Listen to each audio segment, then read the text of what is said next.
একটা বারের জন্য শুধু জাহান্নাম দিয়ে একটা সেকা দিয়ে নিয়ে আস। লোকটাকে যখন সেকা দিতে নিয়ে যাবে, লোকটার চেহারা কত বড় হবে হাদিসের ভিতরে আসছে, দাঁতগুলা হবে আসনানুহু কাজাবালে উহুদ, বিরাট উহুদ পাহাড়ের সমান এক একটা দাঁত হবে। উহুদ পাহাড় কত বড়?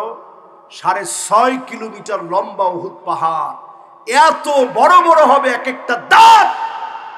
এইরকম ব্যক্তিকে যখন জাহান্নামের কাছে নিয়ে যাবে শুধু সেকা দেওয়ার জন্য, একবার সেকা দিয়ে যখন নিয়ে আসবে, অন্যদিকে সবচেয়ে মাজলুম আল্লাহর গোলামকে যখন আল্লাহ রাব্বুল আলামিন আল্লাহর গোলামকে যখন জান্নাতটা দেখানোর জন্য নিয়ে যাবে, দুইজনকে দুই দিকে নিয়ে যাওয়া হয়েছে।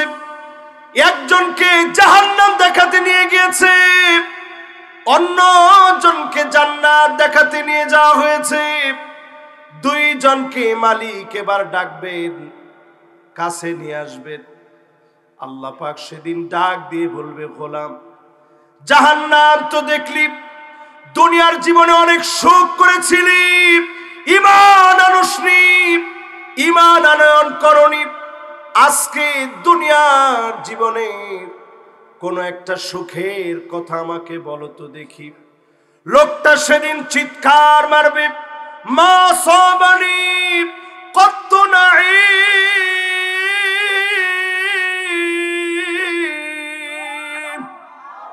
আল্লাহর হাবিবের সাথ করেন, ইয়া আবা যার লা আনতা বুদুআ ওয়া তাআল্লামা আয়াতাম মিন কিতাবিল্লাহ খায়রুল লাকা মিন আন তুসাল্লিয়া 100 রাকাত। 100 রাকাত নামাজ পড়লে যেমন সওয়াব হবে, এক এক আয়াতে এর চাইতে বেশি সওয়াব বান্দার আমলনামায় মালিক দিয়ে দিবে। খুশি না বেজার? এক একটা আয়াতে যদি 100 রাকাতের চাইতে বেশি সওয়াব হয়, এইরকম মুবারক মাহফিলে আমরা দাঁড়ায় থেকে এদিক সেদিক কি হাঁটবো না শুনবো? সবাই বলেন, দাঁড়ায় থেকে হাঁটবো না শুনবো? আল্লাহ রাব্বুল আলামিনের হাবিবের সাথ করেন, ওয়া ইন্নাল মালাইকাতা লাতাদউ আজনিহাতাহা রিদান লিতালিবিল ইলম। আল্লাহর গোলামদের জন্য ফেরেশতারা ডানা বিছায় দিবে, হাত্তাল হিতানু ফি জাওফিল মা। সমুদ্রের ভিতরে, নদীর ভিতরে, পানির ভিতরে মাছগুলা দোয়া করবে, হাত্তান নামলাতু ফি দুগরিহা। গর্তের পিপিলিকা দোয়া করবে। এই দোয়াগুলোর কারণে গোলামদের গুনাহগুলা উঠার আগে যিনি মাফ করে দিবেন তিনি কে? বড় আশা নিয়ে আজকে আমরা বসছি। এমন একজনও নাই যে গুনাহ করিনি, সবাই আমরা বড় বড় গুনাহ করে ফেলছি। ইন্নাল্লাহা ইয়াবসুতু ইয়াদাহু বিল-লাইল লিয়াতুবা মুসিউন নাহার।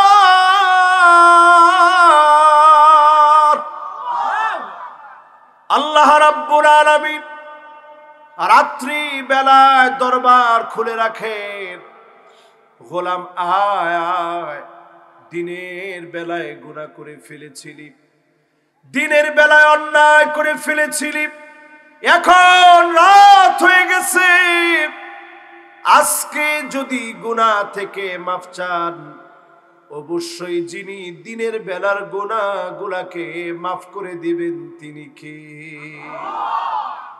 আবার যদি দিনের বেলায় আপনি ক্ষমা চান, ওয়া ইন্নাল্লাহা ইয়াবসুতু ইয়াদাহু বিন-নাহার লিয়াতুবা মুসিউল লাইল। আবার যদি দিনের বেলায় ক্ষমা চান, রাত্রি বেলায় যত গুনাহ করেছেন, দিনের বেলায় যিনি মাফ করে দিবেন তিনি কে? আল্লাহ রাব্বুল আলামিন 85টা আয়াত দিয়েছে। সবাই বলেন, আয়াত কয়টা? অবতীর্ণ করেছেন মক্কাতুল মুকাররমায়। সূরার ভিতরে 1228টা শব্দ দিলেন।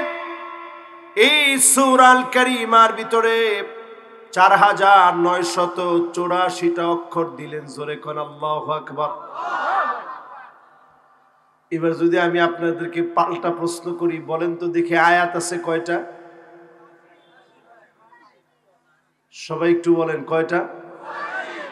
এমনি এক এক আয়াতে আপনার আমার আমল নামার ভিতরে 100 রাকাতের চাইতে বেশি সওয়াব হবে না। একটু যদি মনোযোগ নিয়ে আজকে শুনি আর লিখে নিয়ে যাই, অন্তত দিলের ভিতরে বসায় নিয়ে যায়। আয়াত আছে কয়টা? এবার বলেন তো শব্দ আছে কয়টা? এটা অনেকেই ভুলে গেছেন। 1228টা শব্দ আছে। জোরে কোন আল্লাহু আকবার। এবার বলেন অক্ষর আছে কয়টা? 4984টা অক্ষর আছে। জোরে কোন আল্লাহু আকবার। এই অক্ষরের কথা কেন বললাম?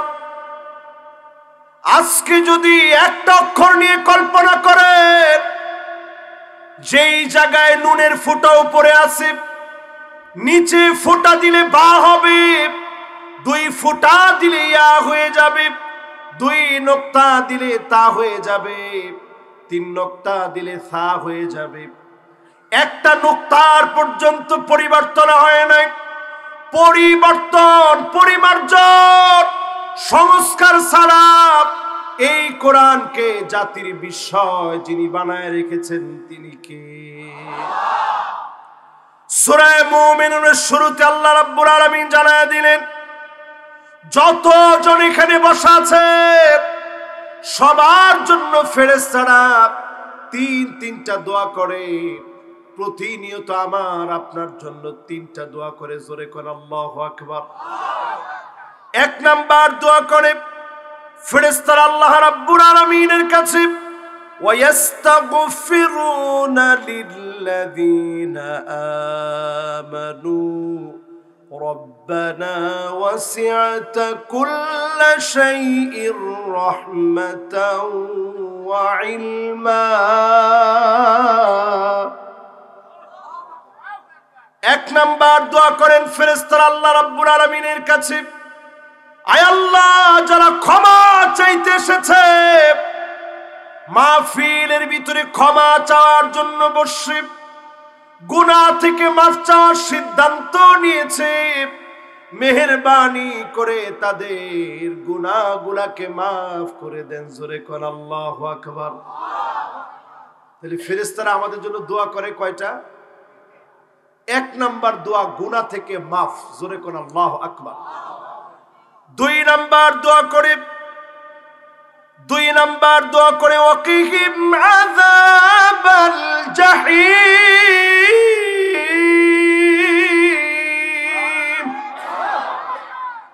আয় আল্লাহ, জাহান্নামের আযাব থেকে আপনি মুক্তি দিয়ে দেন, আপনার গোলামদেরকে আপনি বাঁচিয়ে দেন, জাহান্নামের আগুন থেকে হেফাজত করেন। প্রতিনিয়ত ফেরেশতারা 2 নম্বরে দোয়াটা করেন। ফেরেশতাদের দোয়ার কারণে যিনি মাফ করে দিবেন তিনি কে? প্রথম দোয়া গুনাহ মাফ, দ্বিতীয় দোয়া জাহান্নামের আগুন মাফ। জোরে কোন আল্লাহু আকবার। 3 নাম্বার দোয়া করে রব্বানা ওয়া আদখিলহুম জান্নাতি আদনিল্লাতী ওয়া'আদতাহুম। আয় আল্লাহ, যেই জান্নাতের ওয়াদা আপনি করলেন, ওয়াদা মাফিক জান্নাতের মালিক বানায় দেন, সব গোলামগুলোকে জান্নাতি বানান। বলেন আল্লাহু আকবার। তাহলে এবার আমি প্রশ্ন করি, ফেরেশতারা আমাদের জন্য দোয়া করে কয়টা? 1 নাম্বার, সবাই বলেন 1 নাম্বার। 1 নাম্বার গুনাহ মাফ, 2 নাম্বার জাহান্নামের আগুন থেকে মাফ। জোরে করে আল্লাহু আকবার। 3 নাম্বার ফেরেশতারা আমার আপনার জন্য দোয়া করে, আল্লাহ, যেই ওয়াদা আপনি করলেন জান্নাতের ওয়াদা, ওয়াদা মাফিক আপনার গোলামদেরকে জান্নাতি বানায় দেন। জোরে করে আল্লাহু আকবার। তাহলে ফেরেশতারা আমাদের জন্য দোয়া করে কয়টা? 1 নাম্বার। 2 নাম্বার, 3 নাম্বার, জাহান্নাম জীবনে কোনোদিন আপনি দেখেন নাই, জান্নাত জীবনে কোনোদিন আপনি দেখেন নাই।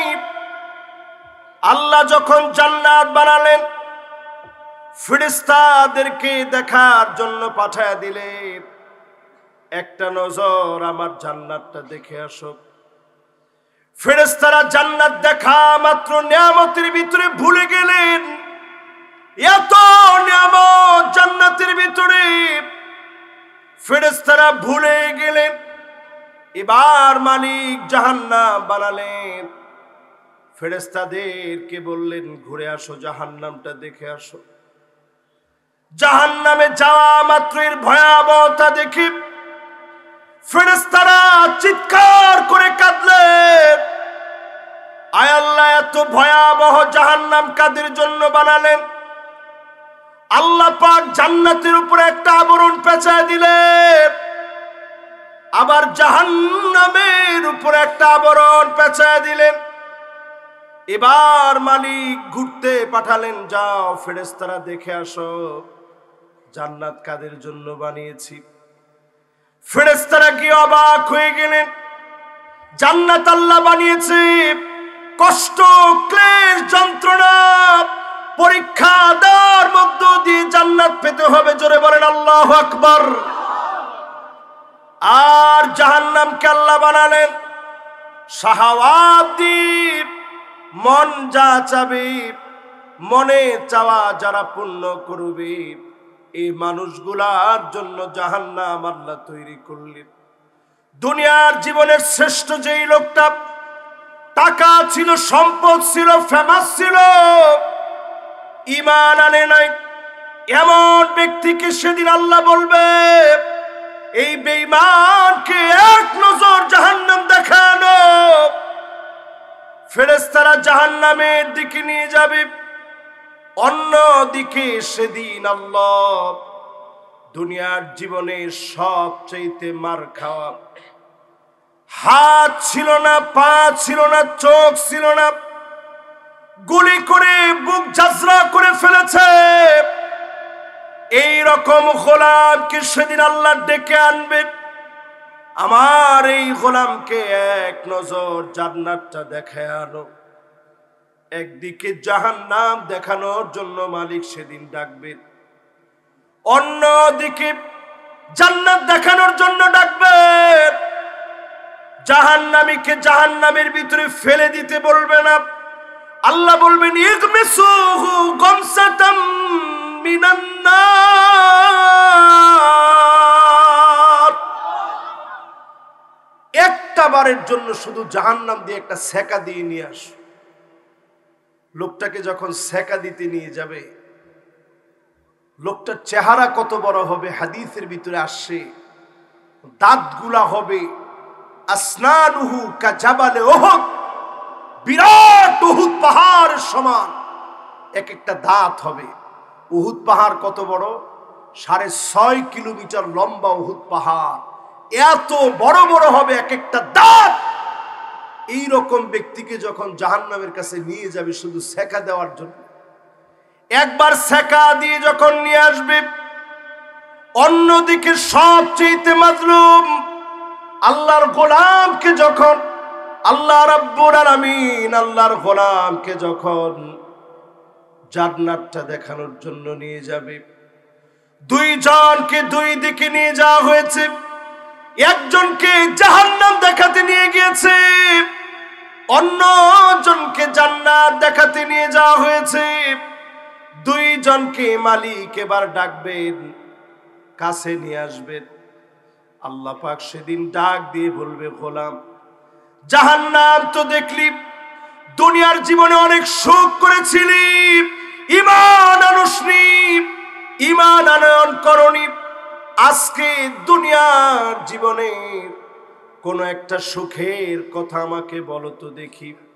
লোকটা সেদিন চিৎকার মারবে, মা সাবানি কত নাই,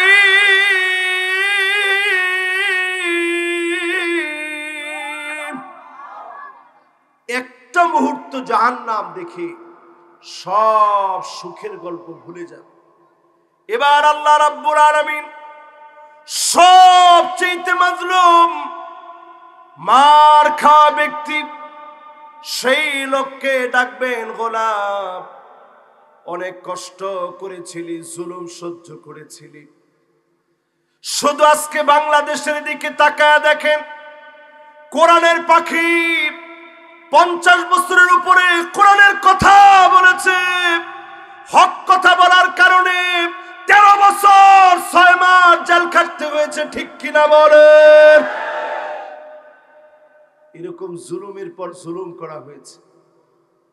প্রিয় আল্লাহ, আমার মনের একটা তামান্না ছিল, শেষবারের জন্য হলেও আর একটা বার তিনি কোরআনের কথা মানুষের সামনে বলবেন। আরেকটা স্বপ্ন ছিল, আল্লাহর ঘরের সামনে গিয়ে একটু দাঁড়াবেন। এই স্বপ্নগুলা জালেমরা পুরা হতে দেয় নাই। ওনাকে নানাভাবে কষ্ট দিয়ে দুনিয়া থেকে বিদায় করেছে। প্রমাণিত হয়ে যায়, সেদিন মাজলুমদেরকে মালিক দাঁড় করাবেন। আল্লাহ বলবেন, তোর কষ্টের দিনগুলার একটা গল্প বলতো দেখি। অনেক কষ্ট পেয়েছিলি ফাঁসির মঞ্চে, অনেক কষ্ট পেয়েছিলি, বুক জাজরা করে দিয়েছিল, একটা গল্প বলতো দেখি।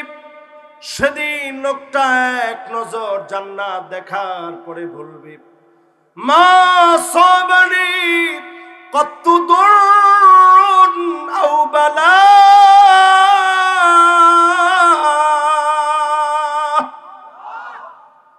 আল্লাহ তাআলা জীবনে কোনোদিন কোনো বালা মুসিবত আমার জীবনে আমি দেখিনি। জোরে কোন আল্লাহু আকবার। কোনোদিন কোনো বালা মুসিবত আমার জীবনে স্পর্শ করেনি। যতজন এখন আমার সামনে বসা আছেন, একটু আওয়াজ করে বলেন তো দেখি, ইমানের এই পরীক্ষা যুগ যুগ ধরে চলেছে, মুমিনদেরকে যিনি বিজয়ী বানায় দিয়েছেন তিনি কি?